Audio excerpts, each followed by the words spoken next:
She has no idea. Right now, she's probably living her usual day. Waking up, brushing her hair back, checking her phone, maybe waiting for a message from me. And I've been texting her, acting like everything's normal, like I'm just busy, like I'm still thousands of miles away, counting days, counting hours, but not moving. But the truth, I'm already halfway there, passport in my pocket, bag beneath my feet, plane wheels humming under me, and a ticket with her country written across it. She doesn't know who's on their way to her country. She doesn't know it's me. And that's the best part of this entire moment. Because for months now, we've been talking like love could stretch across oceans, and it did for a while. But screens and calls, they can only hold so much. There's a difference between hearing someone's laugh and feeling it echo in the same room. Between saying I miss you and finally being able to whisper I'm here and I'm done waiting. She kept telling me one day maybe you'll come here, but she said it like she didn't believe it. Like maybe life would stay in the way forever. But I didn't, because something about her stuck. She's not just a girl I met online, not just a voice in my phone or a smile behind a screen. She's more than that. She's the piece I didn't know I was missing. The laughter that showed up when my life went quiet. The way she makes me feel like I'm known, even from a continent away. So I booked the ticket. Didn't ask for permission. Didn't give a countdown. I just chose her. And now I'm coming. The moment the plane landed, my hands started sweating. It wasn't fear. It was adrenaline. It was every late night call. Every Sunday, every I wish I could see you right now. All of it crashing into this one moment. I'm really here. Customs, passport checks, foreign signs. I can't fully read, but I'm walking through it all like I've done it 100 times, because I'm not here for the country. I'm here for her. This whole time I've been playing it cool over text, telling her I've been a little busy, that work's draining me, and maybe I'll nap early tonight, just so she wouldn't expect anything. Meanwhile, I've crossed oceans with her name echoing in my chest. She has no clue what's coming, and that's the part that makes my heart race faster than the travel ever could. Because I remember the way she once said, with a soft voice, like she was afraid of hoping, "No one's ever come for me before." And that hit different, because she's been that person for everyone. The helper, the healer, the listener, the one who never asks for too much, but gives everything. And I realized then she deserves to be surprised, to be chosen, to be seen.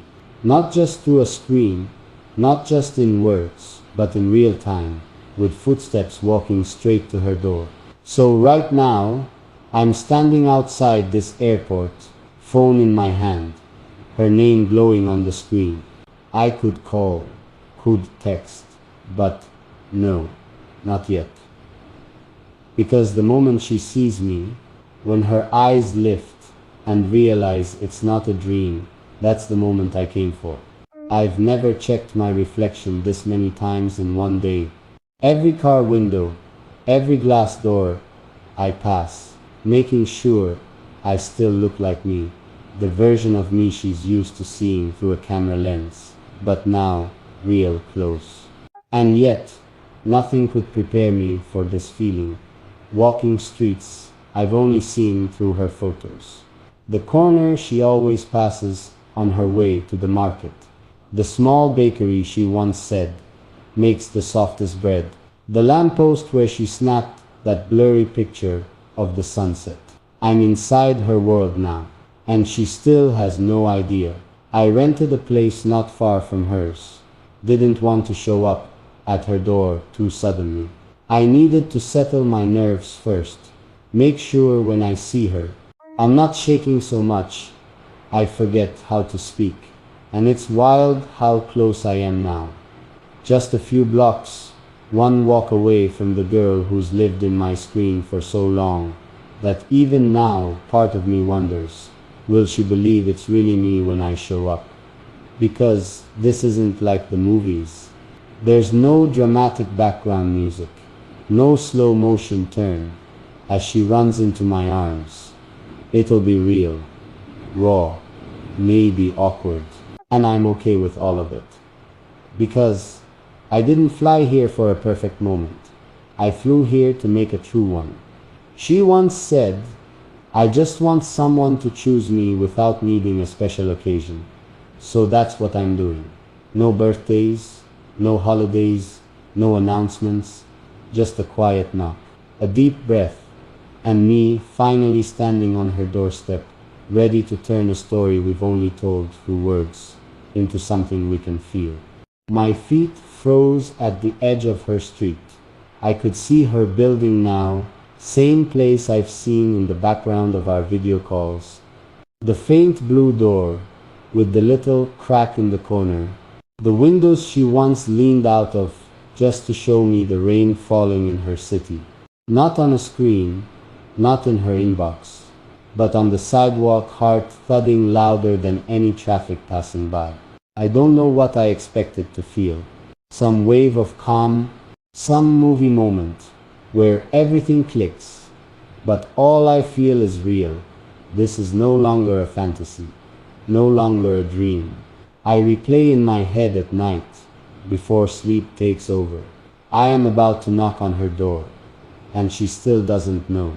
I thought about calling her from right here, watching her pick up, seeing her speak to me, thinking I'm still miles away, only to look out the window and see me standing below.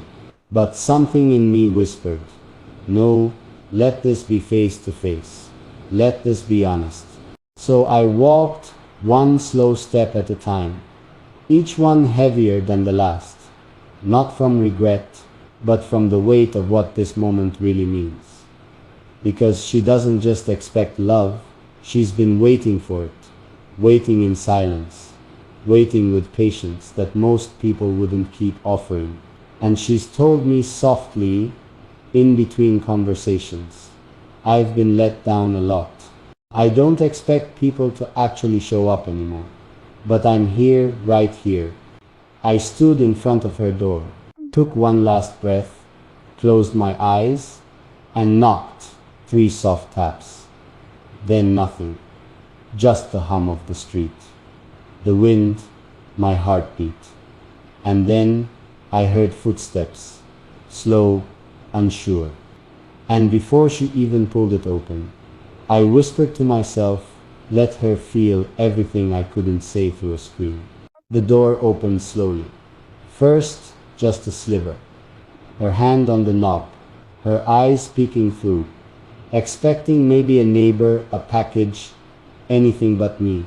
And for a second, she didn't move. Her eyes just froze. Her breath caught, lips slightly parted, like her brain was still catching up to what her eyes were seeing. No smile, no scream, just silence, thick and full. Then she opened the door wider. Still no words, just us, standing there like the world paused. And I didn't speak either, because what could I say that would fit this moment? I came for you. She already knows that now. I missed you? That word doesn't even scratch the surface. So I just stepped forward, slow, gentle, gave her space to step back if she needed. She just stared, tears starting to build. Not the loud, messy kind, but the quiet ones, the ones that fall slow and soft, when the body is still trying to believe joy is real. And then, finally, she whispered the first thing between us. You're really here? And all I said was, yes, I'm home now, because that's what this felt like. Not just me arriving in a new country, not just checking off a plan. It felt like 2 people who had spent so long holding on through distance had finally stepped into the same room without a screen between them. And she walked forward, not with force, not with fireworks, just quietly leaned into me, her forehead on my chest, her fingers lightly gripping my shirt, like if she held me too tight, I might disappear. So I let her stay there. No pressure, no rush, just us breathing the same air, finally feeling what we've only been trying to describe. She didn't let go for a while, and I didn't ask her to. We just stood there, in that doorway, me holding her like I had wanted to for months, her gripping me like she was still waiting to wake up. No noise, no neighbors, no background distractions, just that stillness where emotions speak louder than words ever could. After a few minutes, she pulled back slowly. Her hands stayed on my arms, like she wasn't ready to lose contact completely. She looked at me differently now, not like I was a stranger, but like she was trying to connect the voice she knew so well to the face now standing inches away from her. Then she said something soft, barely a whisper, but it hit hard. No one's ever come through like this for me. And I knew she meant it. I knew behind that one sentence was a lifetime of waiting, of hoping someone would choose her without conditions, without her needing to beg or remind them that she was worth the effort. And all I could say was, "You never had to earn this. I was always coming." We sat down inside and she made tea with shaking hands. Not from fear, but from all the emotions that hadn't settled yet. The room felt different now. I had seen it 100 times through the phone, but now I could smell the air, see the little details she never showed me.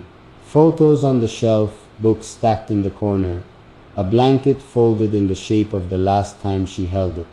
I noticed everything because I wanted to remember all of it, not just for me, but for us.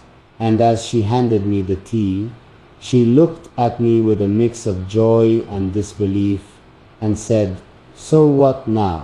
And I answered with no hesitation. "Now we live this not through pixels, not through time zones, but right here, side by side, as real as it gets."